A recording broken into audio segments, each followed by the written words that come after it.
Hey y'all, my name is Ryan Gordon, and I'm a writer here in Dallas, Texas, and this is What Daddy Doesn't Know. I'm here to discuss the really funny, really fucked up shit that millennials don't always get the chance to talk about. This is being recorded the evening of April 6, 2020, so welcome. This is What Daddy Doesn't Know.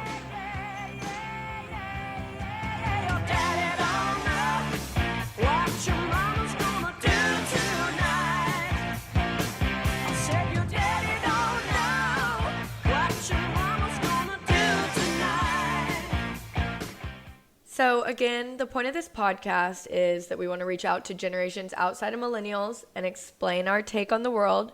We want you to understand where we're coming from and give you a news take that isn't from the point of view of your grandparents.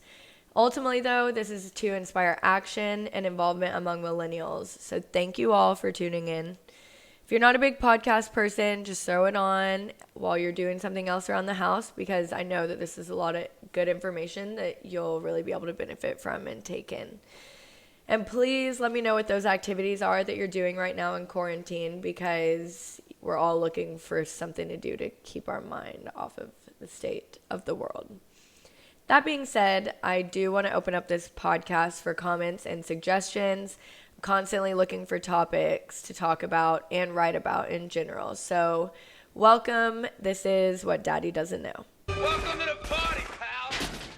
So I'm going to start each episode by telling you a story that Daddy or members of older generations don't know. This week, it's about a rather unfortunate few activities that have come up across the nation. It's been a rough week for young people, their reputation that is, and a lot of young people have been avoiding social distancing.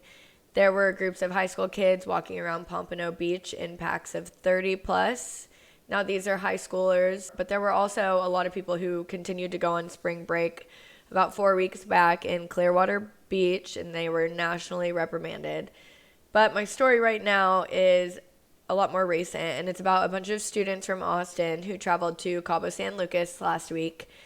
What was originally known as a group of 70, with 20 who came back on mostly separate flights with COVID-19, is now confirmed as 211 students who went on the trip who returned with, at the time of this recording, 49 confirmed cases of coronavirus.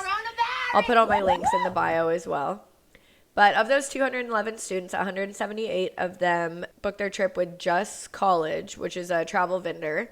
And JusCollege apparently told these students that there was little to no risk of COVID-19, so that they should continue to go. And they also told them they would not provide refunds for those who opted not to go. So despite the negligence and pure ignorance involved in this spring break that these students attended, I have to be the devil's advocate, because I don't believe that anyone would go on spring break knowingly if they were educated on the extent of the pandemic worldwide and in our nation. So first of all, the company, JusCollege, should be held accountable. Out of those numbers, I can guarantee, though, 2/3 of the trips at least were funded by parents. I went to a university, and I've been to Cabo for spring break, and I know the type of people who were there, and it's not exactly Clearwater Beach. I've been to Florida for spring break also, and it's much cheaper and more accessible without your parents knowing. So why didn't any of the parents of these 211 students or professors or someone make sure that they were all well aware of the dangers they were posing to themselves and the world? Their school is shut down. Are they not staying with their parents? Not saying that these are all privileged students, but a greater majority, more than likely, has parents who are educated and should have kept them in the know of the severity of this disease worldwide. Regardless, I hope we can learn from this and not let it happen again, especially considering we're entering the peak of the virus's reign. But on to a more lighthearted story. Governor Andrew Cuomo has gone viral quite a bit in the past couple weeks. One was for a press conference where it looked like he had his nipples pierced. And I'll put a picture of that up in the bio as well. But I just want to open that discussion to any listeners on whether or not we should judge politicians for having their nipples pierced. I'm sure many viewers have that or other piercings of the sort, but he's not a very expected touter of illicit piercings. So I thought that was kind of interesting and funny. But aside from that, he's also been seen arguing on CNN several times with his brother Chris. There was one where they got into an argument about who's the favorite son on live television. This doesn't really matter to our conversation other than pointing out the immaturity in all of us that doesn't always fully die with age. So following that up, I'm going to give you a couple of funny stories to lighten the mood.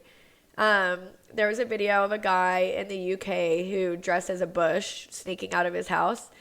I'll put that video up as well. It's really funny, but it's just really weird that he had that bush material that matched his bushes before the quarantine. So, I mean, we can give him a thumbs up for preparedness. That's all I can say about that. But also, Walmart has reported their sales on tops and shirts has shot through the roof, while bottoms and pants are at an all-time low.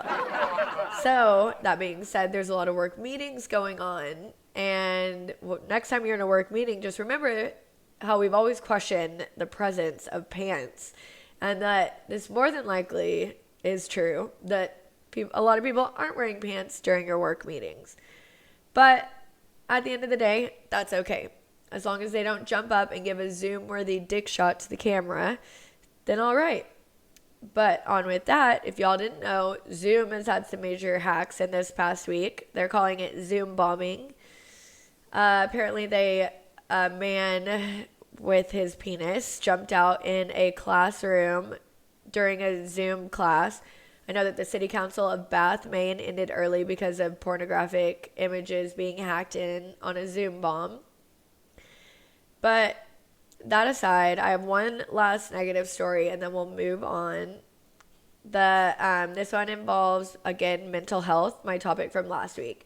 So the police from Portland, Oregon reported a 23% increase in calls involving suicide attempts or suicide threats from 10 days prior to the state of emergency. So once again, I'll continue on the topic of mental health from my last episode with some feel-good stories. So this week, I listened to a podcast by Hidden Brain called Close Enough, Living Through Others. And it's all about living vicariously through others and how once, in order to see the Mona Lisa, you had to go to France. And in order to hike the Andes, you had to travel yourself. But now our culture has changed.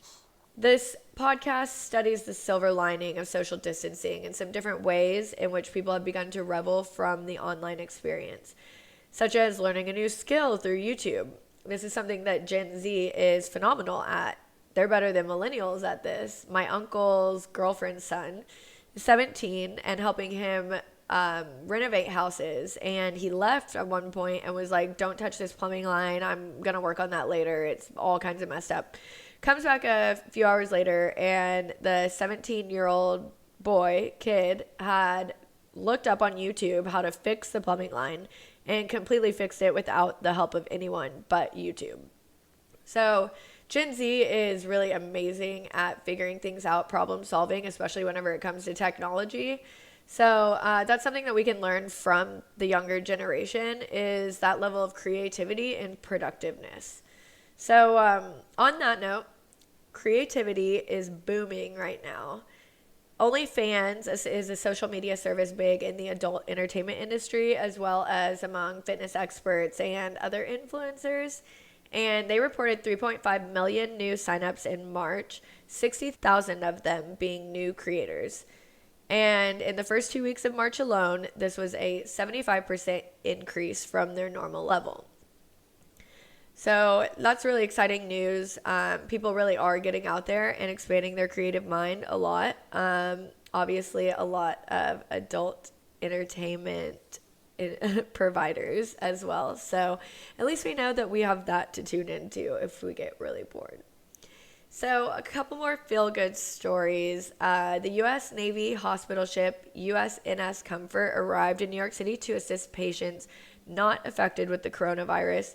This is really good news for New York City, who's currently at the forefront of the U.S. pandemic, especially coming into what they are calling the peak of the virus here in the U.S.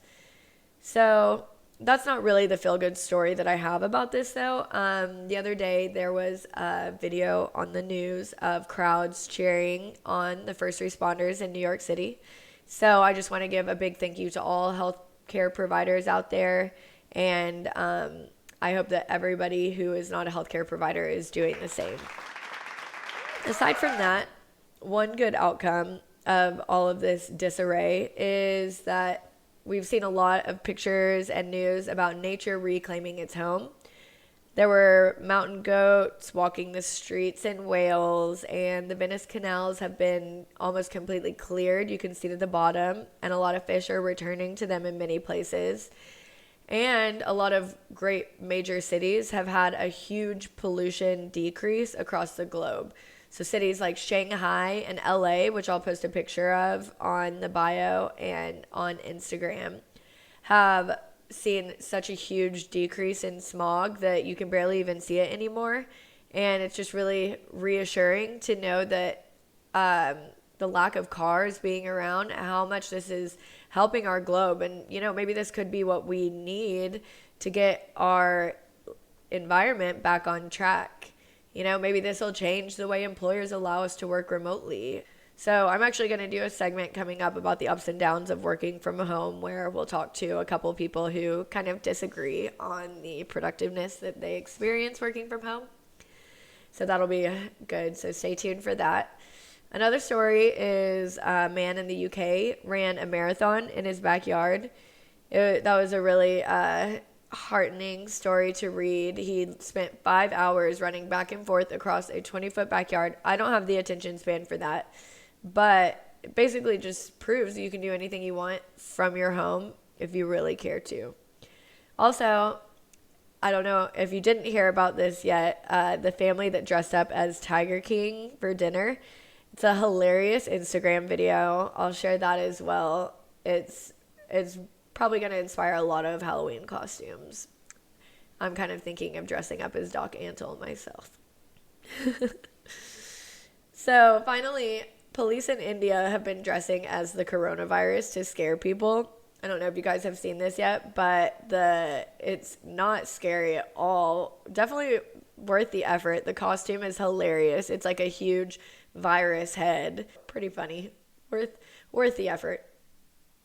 And also, finally, for the feel-good coronavirus good news dashboard has been launched by Inspire More. I will post a link to this in the bio as well, but it's basically a news feed where you can find feel-good stories from medical workers, philanthropic movements across the world, and just a lot of lighthearted reading if you're looking to boost your spirits with some of that.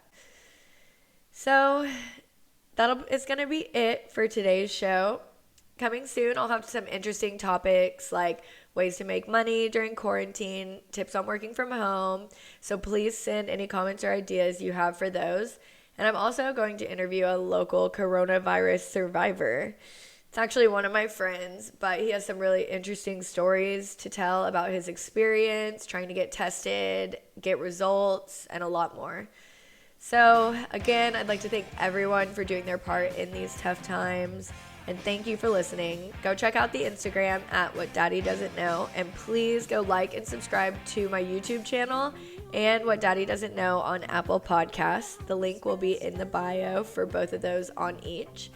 And please leave comments about what you'd like to hear.